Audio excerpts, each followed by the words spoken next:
Magandang araw ulit mga bata. Magandang araw po, Ate Chrislyn. So bago tayo patuloy sa ating talakayan, ako nga pala si Ate Chris or Teacher Chris. Okay. So ang ating tatalakayin ngayon ay, basahin natin lahat. Pangungusap batay sa gamit. So pangungusap batay sa gamit. So tatalakayin natin ang apat na pangungusap batay sa gamit. Ang uri ng mga pangungusap. Mayroong 5. Ilan? 5. So isa-isahin natin itong ipaliwanag. So una, number 1, paturol. Ano nga ulit? Paturol. Pwede bang pakibasa ng definition? Nagpapahayag ng impormasyon o pangyayari. So, ang paturol pala ito ay ang pangungusap na nagpapahayag ng impormasyon o pangyayari. Halimbawa, Nagmag-aklat si Liza. So, iyon. So, pangalawa, Patanong. ano ulit? Patanong. Pakibasa ng definition. Naghahanap ng kasagutan. So, ang patanong ay ang pangungusap na naghahanap ng kasagutan. Halimbawa, Saan ka napunta? so ito ay may sa hulian ay may question mark. Kay pangatlo, Pautos. utos. Ano ang definition niya? Pakibasa. Nagbibigay ng utos. Halimbawa, Linisin mo ang silid. so ang pautos ay ang pangungusap na nag-uutos, nagbibigay ng utos sa isang tao. So pangatlo, Pakiusap. Magalang ang humihiling. so halimbawa, pakibasa. Pakibukas ang bintana. So, ang pakiusap ito ay ang pangungusap na magalang na humihiling. Kasagaran ni ay mayroong ginagamitan ito ng salita na maaari, pakiusap, ganon. Kasi pakiusap siya. So, panglima, pakibasa. So, pakibasa sa definition niya.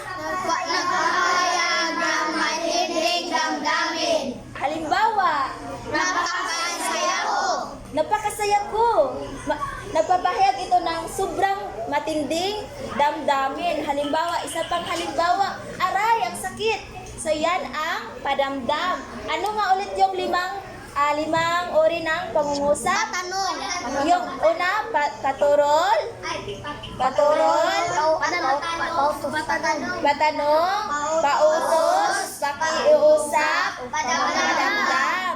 At ngayon, sa bahagi na ito ay magkaroon tayo ng guided practice o exercise para malaman natin kung gaano na kayo kabihasa sa ating talakayan. So, mayroon tayong 10 pangungusap dito at kung gusto kayong mag-answer ay magpataas kayo ng kamay. So, sa number 1, basahin natin lahat. Kumusta ka? Sino gusto sumagot? Ikaw na. Patanong. Patanong, napakahusay. Palakpakan natin si Oliver. So, sa pangalawa, basahin natin lahat. Ang Pilipinas ay may maraming Tanawin. So, sino gusto sumagot? Pataas ng kamay. Iba naman, ibang kamay. Gusto ka? Sige, ano yon? Padamdam. Hindi. Ano pa? Ibang kamay. Paturol. Yes, paturol. Ano nga yun yung paturol? Nagbibigay ng impormasyon. Dahil ito ay nagbibigay ng impormasyon na ang Pilipinas raw ay maraming magagandang tanawin. Totoo ba na maraming magagandang tanawin dito sa Pilipinas? Yes. Ano yung mga magagandang tanawin na ito? Maria Cristina at Tinago. Wow, nahusay. Sige, another one. Pagkain ng pakyawan. So, number 3, pakibasa lahat. Lahat, sabay-sabay. Pakisara ang pintuan. Sino gusto sumagot? Another hand, sige, ikaw. Pautos. Yes, pautos dahil ang pangungusap na ito ay nag-utos. Very good. Magaling. Ayun. Uy, wait lang, wala pa tayo. So, number 4, basahin natin lahat. Ang sarap ng pagkain. Wow. Wait. Balik mo na. Okay? 1, 2, 3. Padamdam. Bakit padamdam? Dahil nagpapahayag ito ng matinding damdamin. Okay? So, wag kayong mag-alala mga bata dahil may another 6 na pangungusap pa. Alright. Basahin lahat. Huwag kang maingay. Sino gusto sumagot? Sa taas ng kamay, another hand. Ibang kamay. Kapalo. Ikaw? Sige, ikaw na lang. Padamdam. Padamdam? Padamdam ba ito? Another. Ikaw? Paturol? Hindi rin. Another one. Paturol? Pag-utos. Pautos? No. Yes, tama. Dahil ang pautos, ano nga yung pautos?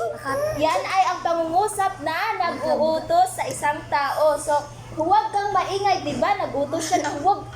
Halimbawa, Gwyneth, huwag kang maingay. O, di ba? So, pautos siya. Alright. Say another practice. Number 6. Basahin natin lahat mga bata.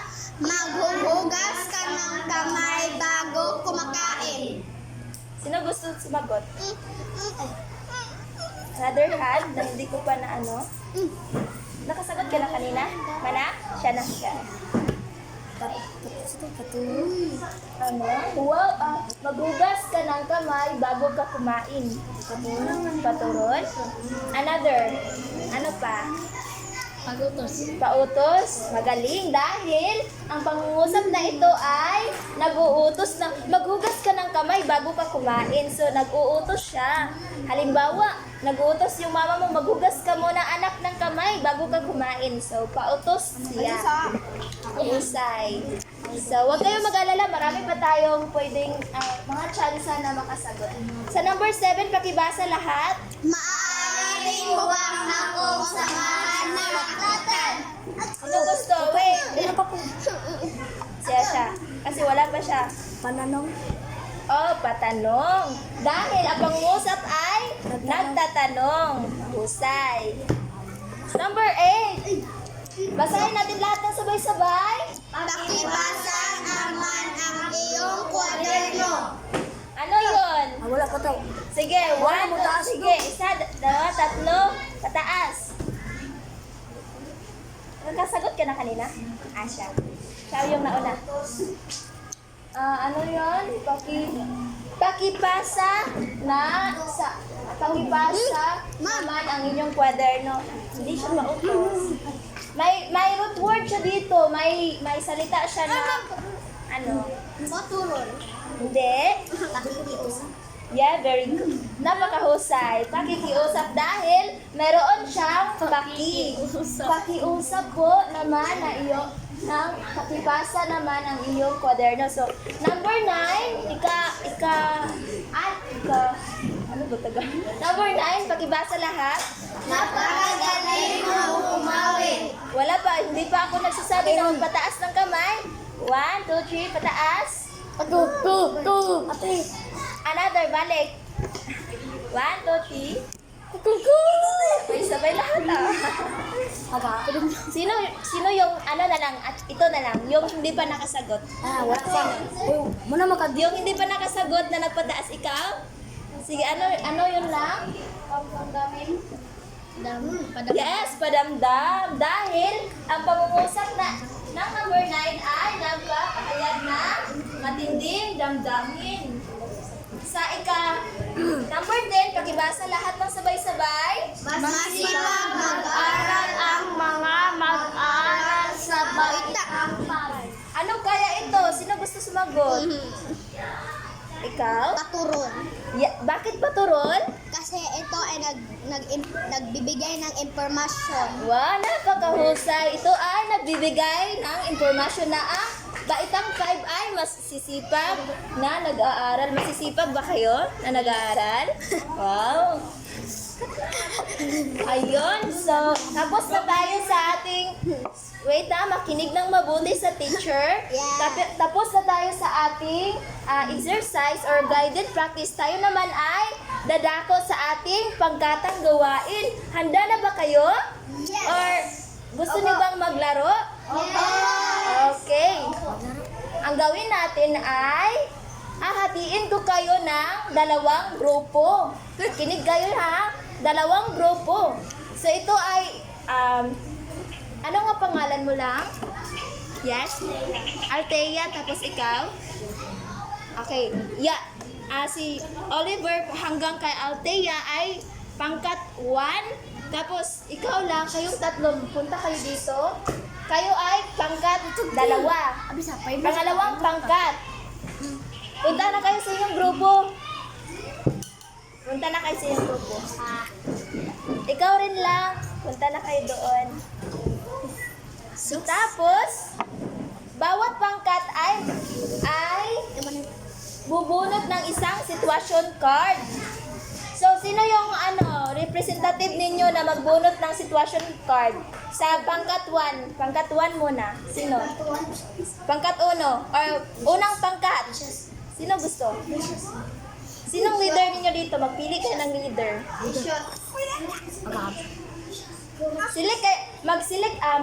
Pumili kayo ng mag-vote. Leader ninyo. Tapos, pagkatapos ninyong pumili ng inyong leader, punta kayo dito sa akin para bumunot ng situation card. Okay na ba? Nakapili na ba? Unang pangkat, nakapili na? Sino? Okay? Okay na? Ikaw, Oliver? Sige, pipili ka. Punta ka dito. Sa pangalawang pangkat, nakapili na? Ali ka dito na. Mary and Oliver.